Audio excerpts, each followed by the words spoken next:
in it. When he was brought by the soldiers to the tribunal, accompanied by the civil magistrates and a multitude who shouted against him in every manner as if he were Christ himself, he bore noble witness. Being asked by the governor who was the God of the Christians, he replied, "If thou art worthy, thou shalt know." Then he was dragged away harshly, and received blows of every kind. Those near him struck him with their hands and feet, regardless of his age, and those at a distance hurled at him whatever they could seize, all of them thinking that they would be guilty of great wickedness and impiety if any possible abuse were omitted.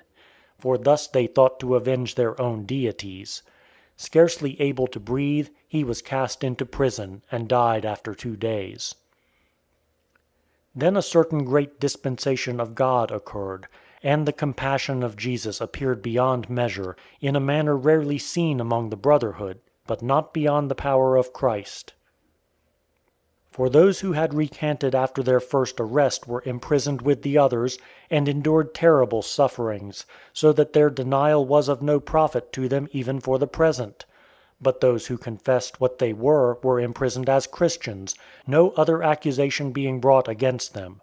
But the first were treated afterwards as murderers and defiled, and were punished twice as severely as the others. For the joy of martyrdom, and the hope of the promises, and love for Christ, and the Spirit of the Father supported the latter, but their consciences so greatly distressed the former that they were easily distinguishable from all the rest by their very countenances when they were led forth. For the first went out rejoicing, glory and grace being blended in their faces, so that even their bonds seemed like beautiful ornaments, as those of a bride adorned with variegated golden fringes, and they were perfumed with the sweet savour of Christ, so that some supposed that they had been anointed with earthly ointment. But the others were downcast and humble and dejected and filled with every kind of disgrace. And they were reproached by the heathen as ignoble and weak, bearing the accusation of murderers, and having lost the one honourable and glorious and life-giving name. The rest, beholding this, were strengthened, and when apprehended, they confessed without hesitation, paying no attention to the persuasions of the devil. After certain other words they continue, "After these things, finally, their martyrdoms were divided into every form. For plaiting a crown of various colours and of all kinds of flowers, they presented it to the Father. It was proper therefore that the noble athletes, having endured a manifold strife, and conquered grandly, should receive the crown, great and incorruptible. Maturus, therefore, and Sanctus, and Blandina, and Attalus were led to the amphitheatre to be exposed to the wild beasts, and to give to the heathen public a spectacle of cruelty, a day for fighting with wild beasts being specially appointed on account of our people. Both Maturus and Sanctus passed again through every torment in the amphitheatre, as if they had suffered nothing before, or rather as if, having already conquered their antagonist in many contests, they were now striving for the crown itself. They endured again the customary running of the gauntlet, and the violence of the wild beasts, and everything which the furious people called for or desired, and at last, the iron chair in which their bodies being roasted, tormented them with the fumes. And not with this did the persecutors cease, but were yet more mad against them, determined to overcome their patience. But even thus they did not hear a word from Sanctus except the confession which he had uttered from the beginning. These then, after their life had continued for a long time through the great conflict, were at last sacrificed, having been made throughout that day a spectacle to the world, in place of the usual variety of combats. But Blandina was suspended on a stake, and exposed to be devoured by the wild beasts who should attack her. And because she appeared as if hanging on a cross, and because of her earnest prayers, she inspired the combatants with great zeal. For they looked on her in her conflict, and beheld with their outward eyes, in the form of their sister, him who was crucified for them, that he might persuade those who believe on him, that every one who suffers for the glory of Christ has fellowship always with the living God. As none of the wild beasts at that time touched her, she was taken down from the stake, and cast again into prison.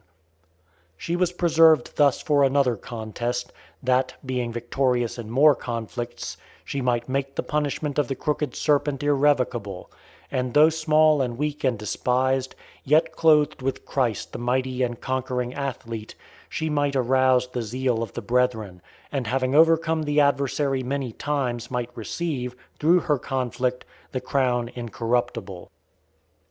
But Attalus was called for loudly by the people, because he was a person of distinction. He entered the contest readily on account of a good conscience and his genuine practice in Christian discipline, and as he had always been a witness for the truth among us. He was led around the amphitheatre, a tablet being carried before him on which was written in the Roman language, "This is Attalus the Christian," and the people were filled with indignation against him. But when the governor learned that he was a Roman, he commanded him to be taken back with the rest of those who were in prison concerning whom he had written to Caesar, and whose answer he was awaiting. But the intervening time was not wasted nor fruitless to them, for by their patience the measureless compassion of Christ was manifested. For through their continued life the dead were made alive, and the witnesses showed favor to those who had failed to witness. And the Virgin Mother had much joy in receiving alive those whom she had brought forth as dead. For through their influence many who had denied were restored, and rebegotten, and rekindled with life, and learned to confess. And being made alive and strengthened, they went to the judgment seat to be again interrogated by the governor. God, who desires not the death of the sinner, but mercifully invites to repentance, treating them with kindness. For Caesar commanded that they should be put to death, but that any who might deny should be set free. Therefore at the beginning of the public festival which took place there, and which was attended by crowds of men from all nations, the governor brought the blessed ones to the judgment seat, to make of them a show and spectacle for the multitude. Wherefore also he examined them again, and beheaded those who appeared to possess Roman citizenship, but he sent the others to the wild beasts. And Christ was glorified greatly in those who had formerly denied him, for, contrary to the expectation of the heathen, they confessed. For they were examined by themselves, as about to be set free, but confessing, they were added to the order of the witnesses.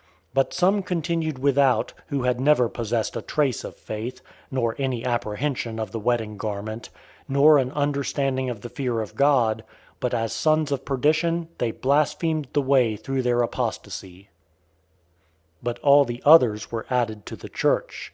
While these were being examined, a certain Alexander, a Phrygian by birth, and physician by profession, who had resided in Gaul for many years, and was well known to all on account of his love to God and boldness of speech, for he was not without a share of apostolic grace, standing before the judgment seat, and by signs encouraging them to confess, appeared to those standing by as if in travail. But the people being enraged because those who formerly denied now confessed, cried out against Alexander as if he were the cause of this. Then the governor summoned him and inquired who he was, and when he answered that he was a Christian, being very angry he condemned him to the wild beasts. And on the next day he entered along with Attalus.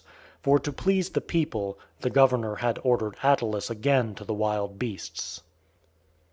And they were tortured in the amphitheatre with all the instruments contrived for that purpose, and having endured a very great conflict, were at last sacrificed. Alexander neither groaned nor murmured in any manner, but communed in his heart with God.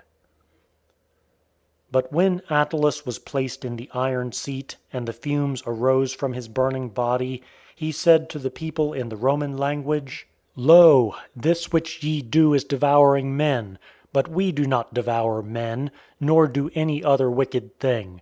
And being asked what name God has, he replied, "God has not a name as man has." After all these, on the last day of the contests, Blandina was again brought in, with Ponticus, a boy about 15 years old. They had been brought every day to witness the sufferings of the others, and had been pressed to swear by the idols. But because they remained steadfast and despised them, the multitude became furious, so that they had no compassion for the youth of the boy, nor respect for the sex of the woman.